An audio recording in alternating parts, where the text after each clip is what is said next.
Big news today from Fantasy Flight Games about their upcoming game Heroes of Terrinoth, and I have bigger news for you at the end of this video. Hello everyone and welcome back to the BattleCast. In today's episode we're going to be looking at the new update from Fantasy Flight Games about Heroes of Terrinoth, and it's a whopper. We have got some serious information in this update and some information that we can discern from the update. So without further ado, let's go ahead and get into it. So on August the 27th, Fantasy Flight put out an article called The Mantle of Power. In this article we can see a few things. They have a new spread of information, which I'll show before you here, which shows a multitude of heroes. It shows some new abilities, it shows some encounters and some more heroes, or monsters rather, and it also has a quest in the background. So we're going to, dissect all of this information in a little. What I'll talk about first though is actually the hero classes that they talk about, or archetypes. So there's 4 archetypes that we can see here. We have the warrior, mage, the scout, and the healer. And those are pretty, standard types of heroes in this kind of game, but there are some differences here. In Warhammer Quest, we had the warrior priest, the iron bearer, or something to that effect, the dwarf, we had the wizard, and we had the elf ranger. What we're seeing here, though, is slightly different. We're seeing the warrior who, bar none, looks the tankiest. The mage, who looks, cloth armor, whatever. We see the scout, nimble, lots of pockets on him. And we're seeing the healer. And I'm very excited about the healer because one of the things that Warhammer Quest, not that it struggled with, but I felt like it was missing, was a healer. People's health values in Warhammer Quest, they look about similar, but the healer in that game only healed people really through one action, or it was mainly items that healed people. But this healer, you can look at his ability. It says during your activation, when another hero recovers 1 or more health, you recover 1 or more health. And so that means if you heal somebody, you're healing yourself. And I'm excited for this healer because I think true healing is something that this game could really use, or something I really wanted in this game, like actually healing, whereas in Warhammer Quest you kind of like did damage and healed. That might be the case here, but I really like seeing it specifically labeled healer. So this article specifically looks at the mage, Astara. Now we get a little blurb about Astara here. It says that she's a reckless student and, she was considered unsafe. And all that aside, take it or leave it if you like lore or not. But one thing that I thought lacked from Warhammer Quest was the interaction with the world, or the interaction of the characters. You never really found out who they were. That wasn't really the point of the game. It was still a great game, but I would be okay with learning a little bit more about Astara. So seeing this little blurb here telling us, where she comes from, it gives me hope that maybe this game is going to be more of an RPG type game, as well as a adventure card game as well. So that has my hopes high. So we'll look at the hero ability here. It says after any hero's activation, you can exhaust 1 activation card to add a progress to the active location, limit once per round.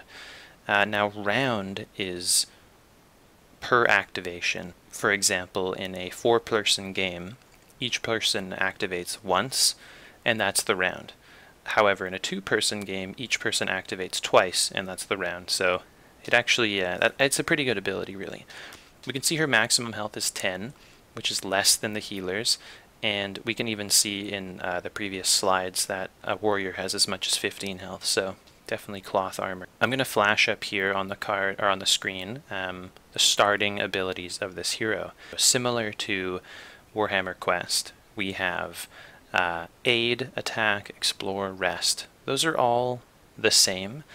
What is different, however, and we don't have anything else to go off here, but in Warhammer Quest, one of the actions was a refresher action. That is to say, for the Way Watcher, your attack ability is what refreshed all your other abilities. Whereas here we see that rest is definitively what resets your abilities. No other ability resets except for rest.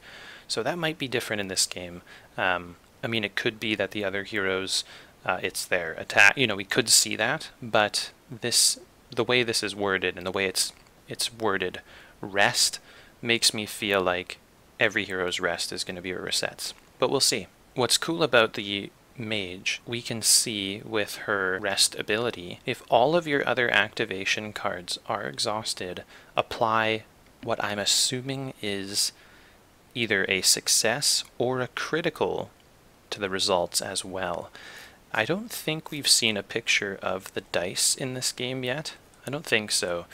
Now, that star symbol could simply just be a success, in which case that's still very good. But if it's a critical, I mean, that stuff is crazy. For those of you who don't know, criticals in Warhammer Quest give you a success and you re-roll the dice, which is... I just love that mechanic. There's nothing better than being in the depths of despair and rolling a critical, and a critical, and a critical. And with one dice, you're able to fend off an army just through luck. You know, those are the moments that get your table standing and cheering, and the ones that make gaming so amazing. So anyway, it's cool that she can exhaust her cards to yield greater results. This almost has like a glass cannon type build to it, her ranged attack. She can exhaust other cards to apply, you know, target additional enemies and apply more success, so that's very cool. Next we see a blurb that's talking about, you know, oh, when you start off on your quest, you're just a novice, but as the quests go on, you get more powerful.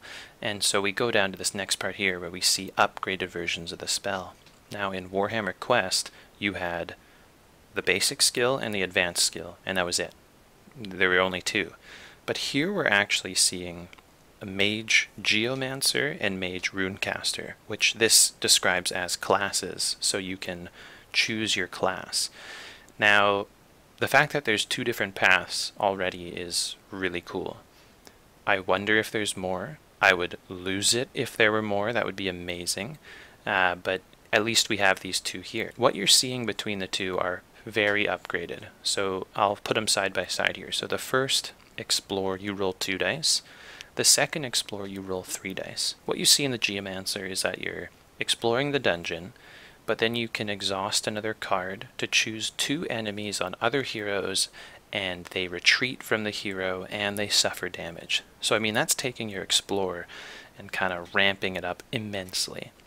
Now the Rune of Confusion is similar, but it's just less good. I mean, you choose one other enemy and it retreats. Well, we can see in the next paragraph that it talks about the Geomancer being more like a warrior, and the Rune Master being more of like a scout per se. And so I theorize that even though the Explorer of the Geomancer appears better than the Rune Master, perhaps the other abilities of the Rune Master are superior in other ways. So maybe their attack is very good, or their heal is whatever. So these are just the explore action, but the other ones might be balanced in different ways. So that's very exciting. And what's cool is that you can tailor it to the group. You know, if you have a group of 4, you've got your roles. But if you were a group of 3 and you didn't have, say, the scout because you had the healer, well, now you can kind of tailor yourself that way to fulfill that need, which is very exciting indeed. Lastly, we are going to dissect as much information as possible from this first slide that we saw. So the first thing I want to draw your attention to is the actual quest palette. Now we see the peril track is on there, and we see the colors of different things. When the green happens, you read out the green, the blue, and red. You can see the text below. So that all fits with Warhammer Quest. What is interesting is that there is no number on the quest. In Warhammer Quest, there was a linear, on-rails quest system. Quest 1 led to Quest 2, to 3, and so on and so forth. But there's no number. And what has me excited about this is that maybe we can just go around questing in Terrinoth.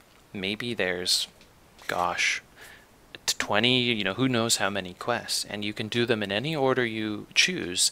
Maybe they have difficulties, who knows.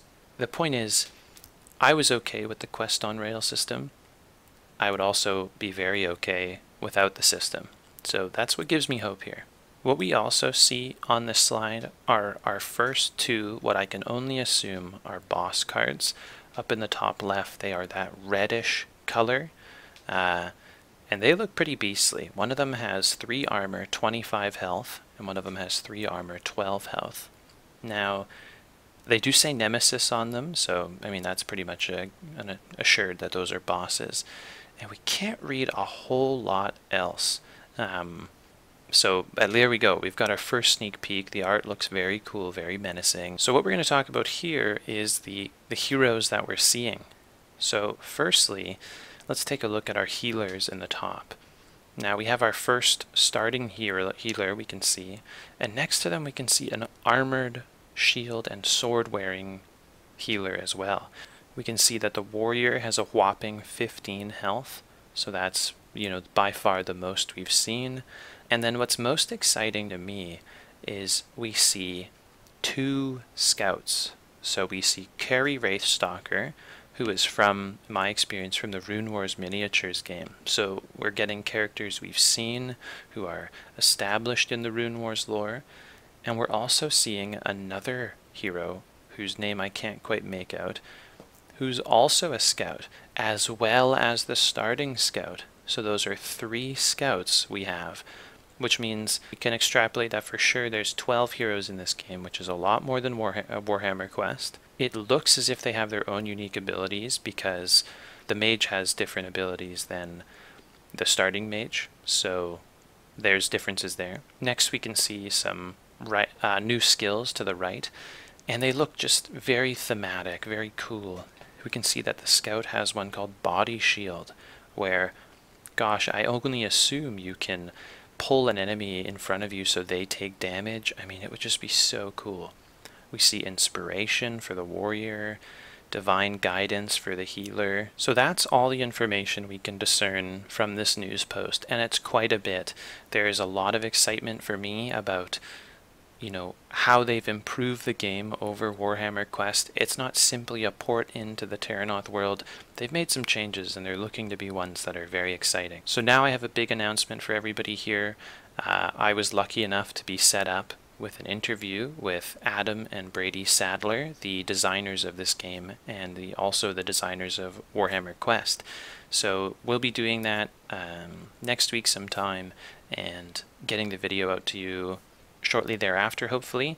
Definitely subscribe to the channel if you want to see that interview. We're going to ask them all sorts of cool questions and really get some details, I think, on Heroes of Terrinoth. So I hope you enjoyed the video, and I'll see you again soon. Thanks. Thanks for watching. I hope you enjoyed the video. Please consider supporting the channel by liking the video, leaving a comment below, or even subscribing to the channel. Until next video, I'll see you then. Thank you.